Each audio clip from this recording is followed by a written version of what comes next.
ખેડૂત મિત્રો, આજે ગુજરાતના અનેક વિસ્તારોમાં કપાસમાં ધીમી ગતિએ કપાસના ભાવમાં ઘટાડો થયો હોય તેવો માહોલ કપાસના બજાર ભાવને જોતા સ્પષ્ટ રીતે આપણને દેખાઈ રહ્યો છે। આજે તારીખ 2/2/2026ના રોજ ગુજરાતના અલગ અલગ વિસ્તારોમાં કપાસના 20 કિલોના ઊંચામાં ઊંચા ભાવ માણાવદર 1675, બાબરા 1674, વડાલી 1669, મોરબી 1640, જેતપુર 1581, જામનગર 1595, જામજોધપુર 1605, બોટાદ 1616, ધ્રોલ 1558, કાલાવડ 1580, અમરેલી 1635, સાવરકુંડલા 1586, હળવદ 1625, ધારી 1500, રાજકોટ 1590, ખાંભા 1616, જસદણ 1617,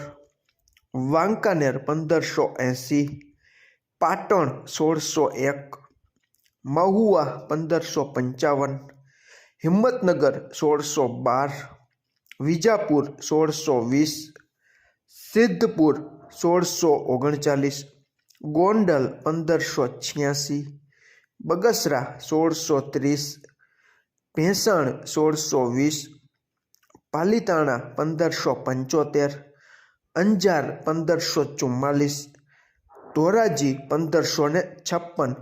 માણાવદર ખાતે કપાસિયાના 20 કિલોના 825થી 835 સુધી ભાવ જોવા મળ્યા હતા।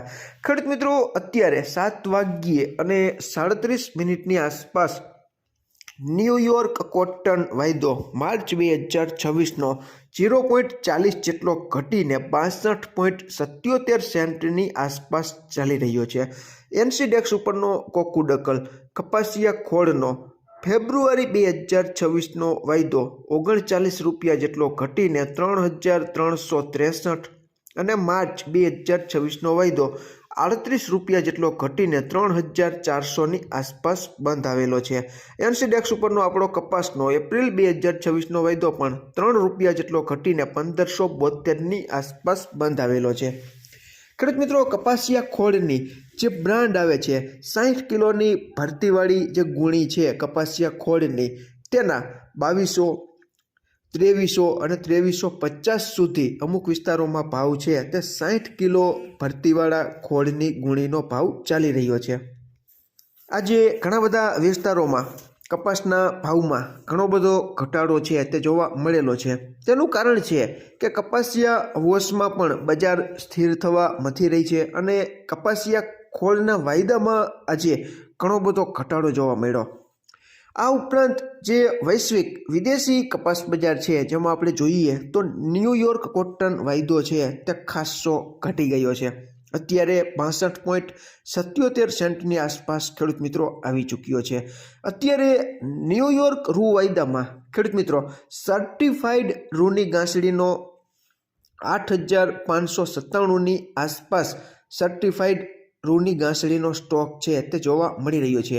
ઘણી બધી નીચલી કક્ષાએ સર્ટિફાઈડ રૂનો સ્ટોક ન્યૂયોર્ક વાયદામાં છે, છતાં પણ ન્યૂયોર્ક વાયદો છે તે અત્યારે દબાઈ રહ્યો છે। હવે ખેડૂત મિત્રો, આપણે ત્યાં ખાસ કરીને ઉત્પાદનના જે અંદાજો મુકાયેલા છે તેટલું ઉત્પાદન ન પણ આવે છતાં પણ કપાસ બજારમાં ધીમે ધીમે ઘસાઈ રહી છે અને ઘટાડા તરફ આજે ઘણા બધા વિસ્તારોમાં માહોલ છે તે જોવા મળેલો છે। ગામડે બેઠા ખેડૂત મિત્રો તમે કોમેન્ટ કરજો, કારણ કે ગુજરાતના ઘણા ખરા વિસ્તારોમાં કે જેમાં 1650ની ઉપર કપાસના 20 કિલોના ઊંચામાં ઊંચા ભાવ ચાલતા હતા તે ઘણા બધા નીચે સરકી ગયા છે। એટલે કદાચ ગામડે બેઠા પણ થોડો ઘણો ઘટાડો છે તે ચોક્કસ જોવા મળતો હશે। ખેડૂત મિત્રો, કપાસિયા ખોળના વાયદા આજે તૂટ્યા છે એટલે કપાસિયા ખોળની હાજર બજારમાં આવતીકાલે કેવી અસર હાજરમાં જોવા મળે છે તેની માહિતી અમારી પાસે સમય હશે તો ચોક્કસ તમારા સુધી પહોંચાડવાનો પ્રયાસ કરશું। કપાસિયાના ભાવમાં એટલો બધો ઘટાડો નથી, એટલે કદાચ કપાસ બજારમાં ધીમે ધીમે કાલે વ્યવસ્થિત ચાલતું થઈ જાય, કપાસિયા ખોળના વાયદા અને કપાસના વાયદા વધે તો ખેડૂત મિત્રો ખૂબ સારામાં સારો સપોર્ટ છે તે કપાસ બજારને મળી રહેશે. પરંતુ આજે જે ઘટાડા થયા તેવા ને તેવા ઘટાડા કાલે થશે તો કપાસ બજાર ઘણી બધી નીચે આવી જશે તેવી શક્યતા પણ આપણને અત્યારે દેખાઈ રહી છે. આપણે જોઈએ છીએ કે આગળ શું થાય છે. અત્યારે ન્યૂયોર્ક રૂ વાયદામાં ખેડૂત મિત્રો 8,597ની આસપાસ સર્ટિફાઈડ ઘાસડીનો રૂનો સ્ટોક છે જે ઘણો નીચો કહેવાય. છતાં પણ ન્યૂયોર્ક વાયદામાં દબાણ અત્યારે ઘટાડા તરફ જોવા મળી રહ્યું છે તે આપણને આશ્ચર્ય જગાડે છે. અને આપણે ત્યાં પણ જે અંદાજ મુકાયેલા છે તેટલું ઉત્પાદન નહીં આવે તેવી માન્યતા ઘણા બધા વ્યક્ત કરી રહ્યા છે. પરંતુ કપાસ બજાર ઉપર આની અસર નથી જોવા મળતી. કપાસિયા ખોળના વાયદામાં ઘટાડો કદાચ પ્રોફિટ બુકિંગને લીધે આવ્યો હોય તેવું પણ માની શકાય.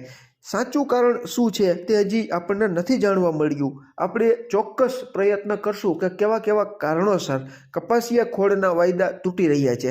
કારણ કે ઘણી વખત બજારમાં કપાસિયાનો પુરવઠો વધારે પ્રમાણમાં ઠલવાતો હોય ત્યારે પણ આવી પરિસ્થિતિઓ નિર્માણ પામતી હોય છે. તો આપણે આવનારા સમયમાં અભ્યાસ કરશું કે કયા કારણોસર આ જે કપાસિયા ખોળ અને કપાસિયાના જે ભાવો છે તે ધીમી ગતિએ શા માટે તૂટી રહ્યા છે. સિંગતેલમાં ખેડૂત મિત્રો કદાચ ઘટાડો આવ્યો હોય તેની અસરને કારણે આપણું જે કપાસિયા વોશ છે તે પણ સ્ટેબલ છે, સ્થિર છે. એટલે કંઈ નક્કી નથી થતું કે કપાસ બજાર કઈ બાજુ ચક્રાવો લેશે, તેજી તરફ આગળ વધશે કે મંદી તરફ આગળ વધશે. અત્યારે કહેવું ઘણું બધું મુશ્કેલ છે. ઘણા બધા ખેડૂત મિત્રો અમને ફોન કરે છે કે પરાશરાભાઈ તમે કપાસ વેચી નથી નાખ્યો ને.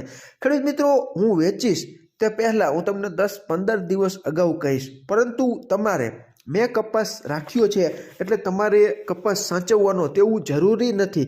તમારી રીતે કપાસની લોકલ બજાર અને વૈશ્વિક બજારનો અભ્યાસ કરીને અને ખાસ કરીને ખેડૂત મિત્રો તમારા પોતાના ભરોસે આર્થિક નાણાકીય જોખમ સહન કરવાની શક્તિને ધ્યાનમાં રાખીને તમારે તમારો પોતાનો કપાસ રાખવો કે વેચી નાખવો તેનો યોગ્ય નિર્ણય સંપૂર્ણ તમારા ભરોસે તમે લઈ શકો છો.